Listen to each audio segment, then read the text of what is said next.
You wanted the best. You've got the best podcast. The hottest podcast in the world. The Chris Voss Show, the preeminent podcast with guests so smart you may experience serious brain bleed. The CEOs, authors, thought leaders, visionaries, and motivators. Get ready. Strap yourself in. Keep your hands, arms, and legs inside the vehicle at all times, because you're about to go on a monster education roller coaster with your brain. Now, here's your host, Chris Voss. Hi, folks. Chris Voss here here's Chris Voss here from the Chris Voss Show. Welcome to the big show, my family and friends. We certainly appreciate it. TheChrisVossShow.com. There we go. She finally tried to cut in on me earlier there. Welcome to the big show. As always, my family and friends, we welcome you. We, of course, interview the most amazing people, the authors, the Pulitzer Prize winners, the astronauts, the CEOs, the billionaires, all the people who bring you all the lessons they've learned over the access to their life and improve the quality of your life here, as it were. You can go to goodreads.com/Chris Voss, or for your family, friends, and relatives, youtube.com/Chris Voss, Facebook.com/Chris Voss, and Chris Voss 1 on the tickety-tockety. Today we have an amazing young lady on the show. She's the author of her newest book that's come out December 17th, 2023, called Wounded to Warrior: How to Participate in Your Own Rescue. Tiffany Owen joins us on the show today. She's going to be talking to us about her journey and what you can learn from it. She is a fitness and life coach on a mission empowering people to be radically transformed into their best version. Her pain is her purpose. With over 20 years of experience in the fitness and health industry, she is a voice for those caught in the vicious cycle of self-sabotage. Through her experience as a trauma survivor, she offers hope, strength, and instruction, sharing her victories to help warriors in waiting, revolutionizing their minds, bodies, habits, and goals, along with the same tools she used to overcome PTSD, addiction, mental health struggles, and living from a victim mindset. And now it's your turn. She joins us on the show. Welcome to the show, Tiffany. How are you? Hey, I am so excited to be here. Thank you for having me. We're excited to have you as well. Thank you for coming. Give us your .coms. Where can people find you on the interwebs? CoachTiffanyOwen.com. There you go. And so, Tiffany, give us a 30,000 overview of your new book, Wounded to Warrior. Okay, so you have to bear with me because I get really excited about this. I'm very passionate about this mission, and it's a big one. So I help empower others to be radically transformed into the person that God created them to be. And I use a holistic approach to health and wellness. So I do this by incorporating fitness, mindset tools, nutrition guidance, and authentic community. So I've created this community that's freaking awesome, and they all hold each other accountable. It's so cool. And it's all virtual. So it works because I'm proof, and I believe that when you transform your mind, your body will follow. There you go. Transforming your mind and your body will follow. You know, I guess what's representative in our life is what's inside of our minds and how we reflect and build the world around us. Does that sound right? There Absolutely. You go. Yeah. There you go. So you wrote this book, Wounded to Warrior. Tell us about your journey that you describe in the book. What was your upbringing like and some of the different trials and tribulations you went through that helped you find yourself in the end going through this journey? Gosh, so we do not have enough time for all the twists and turns of my life. Well, we want people to go buy the book, too. We want you to read it. But I will tell you that my life story is like no other that you have ever heard. And I didn't just want this to be my testimony. I wanted to provide tools for other people that are still struggling in silence, that are stuck in this victim mentality with the cycle of self-sabotage, right? Mm-hmm. So this is serious stuff. So, gosh, my trauma started probably around 12. Lots of sexual abuse, physical abuse. I was married 4 times by the time I was 29. Holy crap. I kept picking the same person, and I'll be 43 next month, over and over. I've had issues with prescription medications. I've been to treatment for that. I am a recovering alcoholic. I have almost 2 years sobriety now. Congratulations. Thank you. I tried to kill myself for the fourth time, June 9th of 2022. And that was my final bottom. And that's when God told me, okay, now you can write your book. Wow. Wow. And I have 4 kids. I have 4 kids, and I am married to an amazing man who his name is Chris also. So he's amazing. So I have a 22-year-old, a 17-year-old, and my twins are 12. So you got twins. There you go. Yeah. So I've been in fitness for about 20 years. And on the outside, if you saw me, you would probably not know that I was struggling mentally. I hid it very well. I was so focused on helping other people solve their problems that I never had to look inward. So I avoided. I always looked for my worth outside of myself. I did extreme things. I donated my liver to a stranger with cancer. Oh, really? 5 years ago. Yeah. Wow. And that story's in the book. It's pretty incredible. I would do it again if they would let me. I've been all over the world on mission trips to share the gospel. None of that made me happy. Wow. So all of that is in the book. I turned a corner at my final bottom in June, and my life has dramatically transformed. And so the tools that have saved my life are what I use to coach my people. And they're also in the book. Now, let me ask you this. Those who, most people consume the podcast on audio. So those who aren't seeing the video, you're it looks like you've worked out a lot throughout most of your life. Have you always had the physique and, you're in much better shape than I am by far. Have you always been that way where you're building the outside of yourself, but ignoring the inside, as you mentioned? That's a great question. So after I had my twins, I continued to work out, but my workout stopped working. I started gaining weight. The starving myself and the diet pills didn't work anymore. So I I got to almost 200 pounds, and I was really depressed. And so I did have 4.5 years ago, I had an amazing transformation, and I lost 43 pounds in 3.5 months with a program that I coach. It's amazing. So, but again, I wasn't happy yet. Like, I was successful. I figured out how to get the weight off. I was coaching others. I've coached 1,400 people in the past 4 years with their health goals. Yeah. But I was still going to bed every night and asking God to please let me go to sleep and not wake up. Wow. You're helping all these people. You're struggling with all these things. You hit your final bottom in December or in 2022 somewhere. And what was it that you were struggling with it to finally figure out how to resolve? So I had built so I went from stay-at-home mom for about 8 years because I had twins.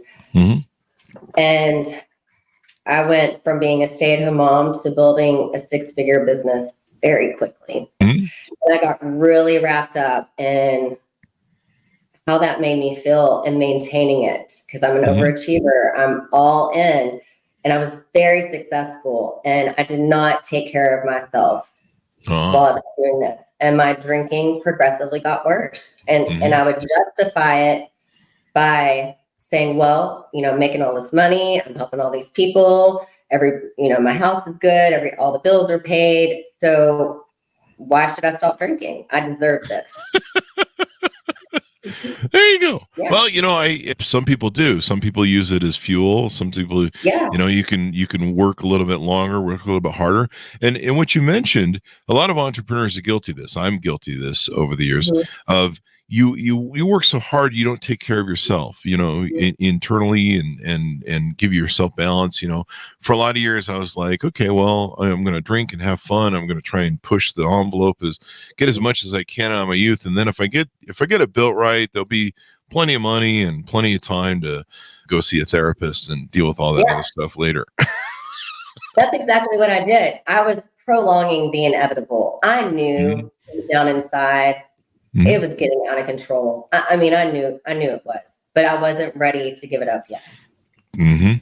And you mentioned PTSD. Was that from the trauma of your childhood? Did you go in the military at all? Yeah, definitely sexual and physical abuse, Okay. starting at a very young age. Lots of just really traumatic things happened. I pretty much raised myself. My mom and dad were 22 years apart, and they were entrepreneurs, and they traveled all the time, and I was left with babysitters or by myself. And Really? they did the best they could, but I did not get love and attention. Yeah. And I seeked it in other places, and I got taken advantage of by an 18-year-old when I was 12, and then it just kind of escalated from there. First time I tried to kill myself, I was 16, and I had kidney failure. So just lots of emotional highs and lows. There you go.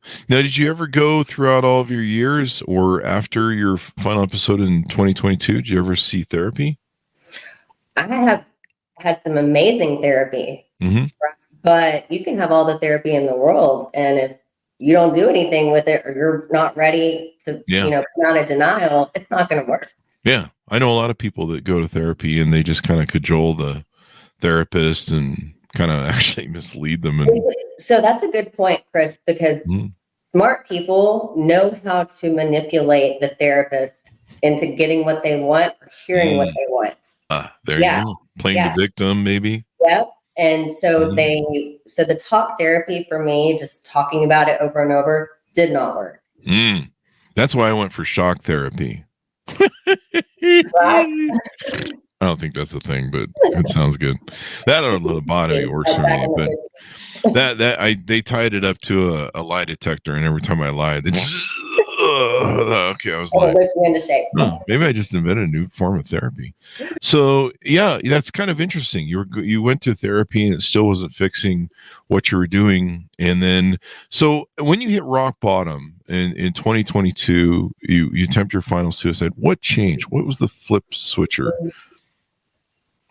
So my husband finally did the really hard thing, and he decided to give me an ultimatum and not enable me any longer. So did he threaten you with divorce, or he just was going to take your lunch away?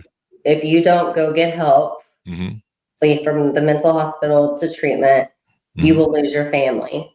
And it didn't, I knew immediately I had to go. And I think deep down inside of me, I was waiting for something like that to happen for me to do it. Yeah. I don't mean to throw him under the bus, but do you think he was kind of enabling you for a while, or he was trying to support you probably? But sometimes we can do that as partners in relationships. We can be an enabler, and then there comes a time where you got to provide some tough love. Yeah. So Chris, think about it this way. Like we are super close. We're very much in love. I have a very dominant personality. I'm making all this money. I look amazing. He's very attracted to me. I didn't make it easy for him to tell me no. And we had fun together. So he jokes a lot, and it wasn't a joke for a long time, but he lived a long time managing my emotions. There you go. There you go. Well, he loves you, and men always want the best for their women for the most part. I think most every guy wants that. Yeah. He wants a woman to be happy. So you went to therapy then in 2022 when you hit this bottom. Tell us about this journey, so people that might be going through the same struggles can. Gosh, the opportunity to go to inpatient treatment. If you can do it, take it. So that was the real difference in being able to get out of your environment. And you have to. You're in a bubble, and it's up to you. You can work it or not. I was in there with a lot of people who were not ready yet, and it was a wasted experience. But I knew from all the personal development stuff I'd had through coaching, which was definitely a saving grace, I knew that I needed to get every bit of what I could out of this 30 days. Because it was life or death for me. Wow. Yeah. And losing your family too, which is probably, almost like the equivalent. Yeah. So for me, so you hear all the time, love yourself, find your worth from it, within. all the things. It just sounds really nice, right? Self-worth is from the inside. Okay, that sounds great, but how do you do it? How do you do it? And it would just piss me off because I couldn't connect my head to my heart. I knew what I needed to do, but how do you do it? And that is what I talk about in my book. I give small steps that lead to 1% change, and they have a compound effect. And then it leads to monumental change over time. And all of a sudden, you have created a new narrative in your head, and you no longer feel like you did before because you've recreated yourself. And there's steps to that. I needed tangible action steps. There you go. And getting down that road, it's overcoming anything, especially when it's really big. And, I always equate it to eating the elephant, and anytime I look at something that's really big, Jesus, this is an elephant. How the hell am I going to accomplish this task? And so I just think of it as eating the elephant one bite at a time. I'm just like, just focus on the little things, focus on, achieving the small stuff. And eventually you wake up one day and you're like, I ate a whole elephant. Now I got to poop. I mean, that's it. One bite at a time. That's one bite at a time. And I think some people, they look for quick and easy solutions. They look for, faddish sort of solutions. Well, if I just do this for, a couple of days, I'm sure I'll be fine. Yeah. There you go. So, and that's my whole business. I mean, in the fitness and health industry, that's what people want, is a quick fix. Oh, yeah. I mean, everybody wants to lose 50 pounds like tomorrow. Yeah. And look like a bodybuilder, Arnold Schwarzenegger tomorrow. I'm just waiting till later on this week, of course. Yeah, just not ready yet. There you go. But what you said early in the show, you've got to fix the inside to fix the outside. And I think it's interesting. You were kind of, you had all your stuff going on the outside. And like you mentioned, everybody saw you and was like, well, she must have everything put together just fine. And on the inside, that was where your biggest challenge is. And that's probably a metaphor for a lot of people in this world, because a lot of people do that. I went through that when I first became successful. I'm like, well, if I buy all the things and I get all the toys and I get the big house and I get the BMWs and I get the cars and I get all the stuff, that I didn't have when I was poor, I'm sure everything will be fine. And actually it made things worse, because all it did was propel and support and enable the worst parts of me that hadn't been fixed and the trauma that had been fixed. So it's a good metaphor for a lot of people. Yeah. So what I'm hearing you say is that all of those things did not make you feel like your best you, like you thought they would. Made it worse. Yeah. Because I was like, is this all there is? I thought, a lot of people make that assumption that, hey, if you become a movie star, if you become rich, if you become successful, it means that you've solved all of your equative problems of your whole life and you're a perfect human being. That's why you rose to that level. And really, it's not. It just means you got lucky in one segment. And then, sometimes it can make it worse, where it just enables the worst parts of you that you haven't fixed or developed. And now you're just isolated and living in a bubble, as you mentioned earlier. So how did you move past that? Cocaine. No, I'm just kidding. No, that's a bad joke. Don't do cocaine, people. That's a joke. The thing that saved me was Fight Club, the movie Fight Club. I don't know if you've seen it, but yeah. And there's a lot of paradigms of Fight Club, especially for men. And it woke me up to, why are guys like us concerned about what a bidet is, or what was it? The thing that goes on the cloth that goes on the thing, fuck Martha Stewart. It made me realize, I'd built my whole life being successful to, that moment where what's his face says, I thought I had that couch thing taken care of for the rest of my life. And so one of the key components is the things that you own end up owning you.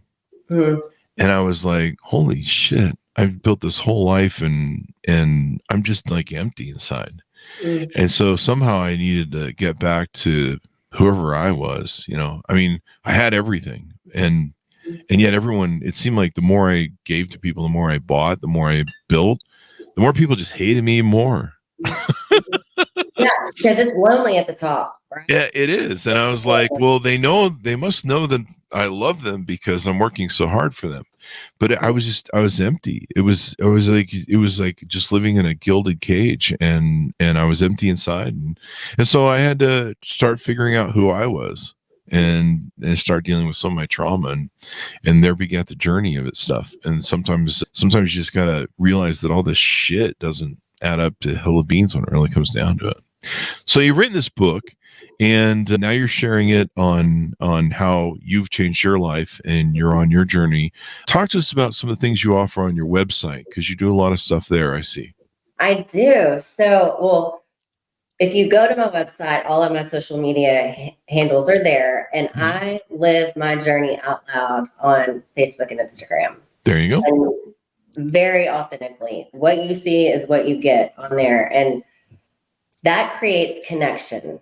Mm-hmm. So I have these people that come to me who have been watching me for a year or two, or through this whole, really from my downfall until building back up. And they reach out and they think they're signing up for a workout, because my workouts work. Yeah. They're obviously yeah, they will work. And it doesn't matter how old you are, or what fitness level you are. But I do not do fitness coaching without mindset coaching. Period. I will not train you if we do not do the mindset piece. It doesn't work. So everything I do is virtual. On my website, it talks about the different package options, and I have clients all over the United States, all ages, and you can get in touch with me on my website for a consultation. But where I really live my journey out loud and you can get to know me is through Facebook and Instagram. There you go. So you walk your talk and talk your walk there on the Facebook and stuff. I see several different things that you have on your website. There's fitness, where you talk about fitness and the importance of it. Nutrition, helping people with nutrition, which is really important, because you're not minding your nutrition, you're working out, you're an idiot. I mean, you are. Yeah. I mean, if you're down at McDonald's every day and then you're at the gym trying to lift, I mean, like. So hopefully working on the mindset piece, I will help you change your relationship with food. Exactly. A lot of people need that these days. In fact, you could just go stand in line at McDonald's and pick up clients. So you talk about mindset there, mindset coaching, relationship coaching, self-care coaching. And then you got several different packages and subscription models people can get involved with. Tell us about some of these packages, like the gold package and silver package. Yeah. So on the gold package, what that is you get 2 life coaching sessions with me. You get a meal plan, and we have got this amazing team that is helping me run, we call them small group, like mindset mentor accountability groups, right? So within the community, you meet with me, but you also have access to these small group accountability spots, basically, and which is like group therapy. And people connect, people share their tools. The ones who have been with me help the newer ones. It's just amazing. So you get more one-on-ones with me with the gold package. With the silver package, and you get 2 workouts a month.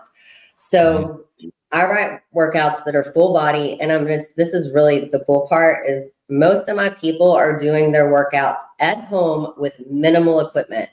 Oh, wow. With a $150 or less investment to get started. Really? So they're not doing the whole buy a giant gym at house? No, you don't have to. Yeah. So there's some amazing testimonies on my website and on my Facebook page. These women in their 50s and 60s look ripped, and they never stepped foot into a gym. Ever. Nice. Because people don't like the gym experience sometimes. No. And I mean, they don't have time. If you're working, you buy some time back if you're doing it at home. So my workouts can be done at home or the gym. And I like to change it up every 2 weeks. So we need to keep your body guessing. We don't want you to get bored. We don't want your body to get bored. And that's how you're going to see results. I meet people where they're at. I coach every fitness level. So basically, as you go down the tier in the packages, you just get less one-on-one with me. Okay. All right. And then you got a whole lot of packages that are there. And then you do speaking as well. People can hire you to come speak and inspire them. Yeah. I am so passionate about sharing my story because I am not special. Mm-hmm. If I can change and overcome and heal, anybody can do it. There you go. And you went through a lot, as we talked about, and you cover in your book. So it's something where it's a mindset thing. So I like how you balance all the different aspects of it. You've got a nutrition plan, you've got the fitness plan, you've got the mindset plan, and making sure there's a balance. I think that's the problem that a lot of people don't have, is they don't have that balance in their lifestyle. They try and do one thing really, like, a lot. Yeah. Like, I've probably been guilty of just trying to do a lot of nutrition. Yeah, you need all the components, right? And community. People don't realize how much they need community. Oh, yeah. Yeah. I love accountability groups, too. Tell us why the accountability groups are so important. Gosh, I'm guilty of not leaning into accountability. I was a loner. I can just do it myself. I was always afraid someone, was going to abandon me, abuse me. So I would not connect with people where I would let them help me. I would help them. And I am still growing and learning with my people. And they have taught me why accountability and community is so important, because knowing that you have someone that is like-minded that you can reach out to before you put the food in your mouth that's not good for you, or when you're struggling and you don't feel like working out, just knowing that you are seen, heard, and valued by someone else that's going through something similar is a game changer. Definitely. When it comes to, hardships in life, learning that you're not alone, because people isolate themselves. They feel like, I'm the only one this is happening to. I'm a horrible person. I'm a person that's not worthy. Having other people you can talk to and realize that, hey, there are other people struggling through their journey. And, maybe if we all get in the life raft together and paddle in the right direction, we can all get to the destination. And so I love accountability groups because they give you a little bit of peer pressure. They give you a little push and a nudge. You see how other people are doing, and you can get inspired by them. You're like, hey, that guy's doing that. Oh man. Well, that opens my mind and my scope to where I can do that too. Yeah. And then I've got this friend who will help me. So he can tell me how he's doing it and how to do it myself. And then of course, accountability groups. That's how I lost a lot of weight.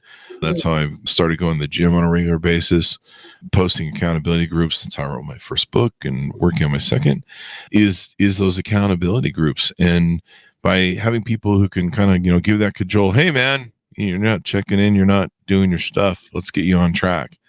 That really helps. It's kind of like a family a little bit. So what I'm hearing you say is accountability groups work. Oh yeah. I believe in them. Oh my gosh. Yeah. So I didn't mention this, but I always am running challenges in my group where I get really? prizes away. Oh yeah. So we tap in it like we did 1,000 crunches in 3 days. These women had to do them. And, of course that sounds so big. 1,000 crunches. Yeah. So here's the cool part is, so they proved to themselves they could do it, because it's really all about breaking it down into the 50. And then before you know it, you're at 1,000. So then I was like, okay, add 500 more if you finished early. And these women who thought that they would never be able to do something like this are completing these challenges, and their self-worth goes through the roof. And it is incredible to witness. And I gave away really cool prizes. Wow. Yeah. There you go. 1,000 crunches. Holy crap. That's pretty good. Wow. That's going to get you in shape. I mean, you got to do it more than once, but. Yeah, definitely. Yeah, you got to keep doing them. So what are some other things we haven't covered in the teasing out your book, or some of the things that you're doing on the website, or anything else you're up to? Yeah. So I would like to mention, what is the first step in coming out of a victim mindset, right? What does that look like? Well, first, you have to come out of denial. You have to have a true, honest conversation with yourself, because you cannot change or heal what you don't acknowledge. So I think I want to just mention that if something is on your heart and you know that you are not your best self, and you have this conviction or there's a little voice telling you you're doing too much of this or not enough of this, you probably need to listen to that. And that is your sign that you are not living your best life. And something needs to change, and no one is going to come rescue you. You have to dig yourself out of the hole and participate in your own rescue. So that's so important, to come out of denial. There you go. Participate in your own rescue. A lot of people do stay in that victim mindset because it's very comfortable. They don't have to be self-accountable. They don't have to self-actualize. They can just always go, well, it's someone else's fault. And, the whole world is usually at fault at that point. But no one can fix your problems. I like that message that you're sending there, too, because a lot of people don't realize that. They think that, well, if I just find a better person in a relationship, or a better husband or wife, or if I find a better job, or if I find more money in whatever I'm doing, or maybe if I just trade these kids in and get some new kids, they'll be better. Wait, do people do that? Or is it just me? More than likely, you are the problem. Yes. It's always that mirror. You ever want to find your problem? Go find a mirror. Just look at it and be like, damn it. Yeah. There you go. So that's why I ended up being married 4 times by the time I was 29 years old, because I stayed unknowingly. I thought I was going to find someone different. This time was going to be better.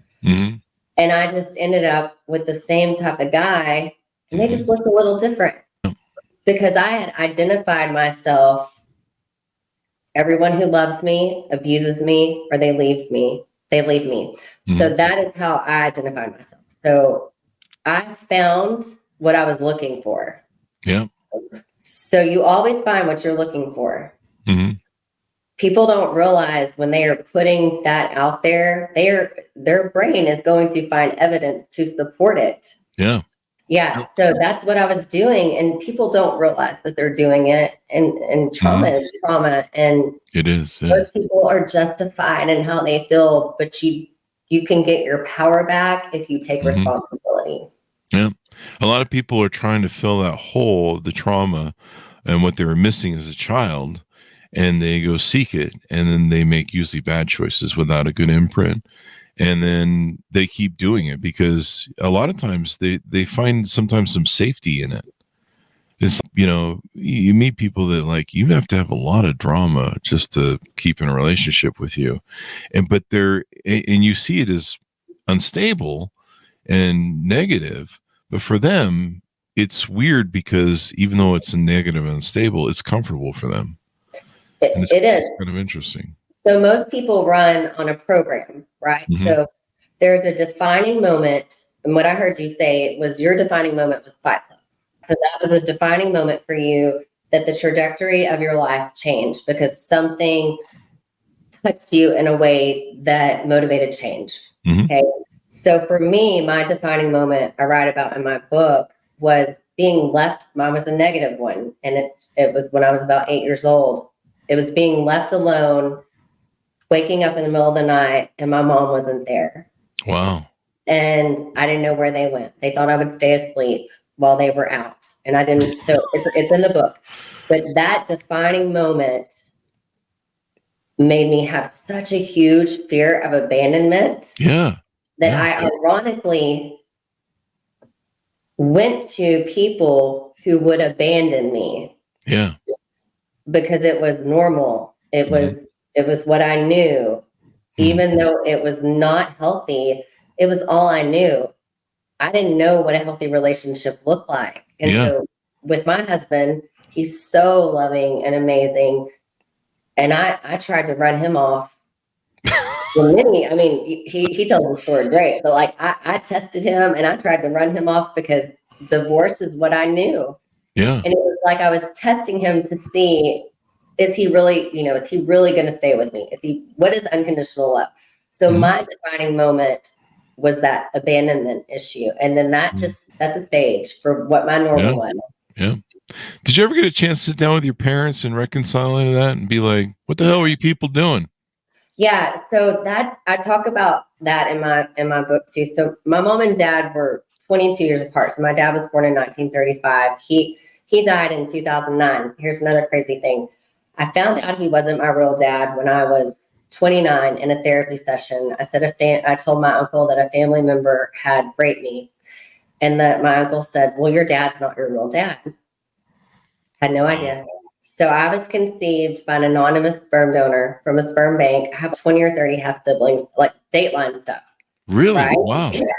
Yeah. So that was traumatic. So thinking that my dad was my dad my whole life, and he wasn't, and my mom was never going to tell me. So there's a whole bunch of adults my age that are donor babies who have so many mental health issues. And I talk about the statistics in that. It is like finding out you're adopted. So I did never have a chance to talk to my dad, but my mom has read my book, and I did not badmouth her. She has had her own really tough life. And when I accepted that I didn't need to expect her to be something that she couldn't be, then we have peace, right? And I forgive her. And I mean, I didn't make it easy. I'm like, I can see why maybe she didn't want to be around me when I was 16. So I took ownership of some things that I did as a teenager. All of that helped with the healing process. There you go. So we're in a good place, but there's just me and my mom, because the whole dad thing, it's crazy story. Did you find that telling your story was cathartic for you and helped you heal?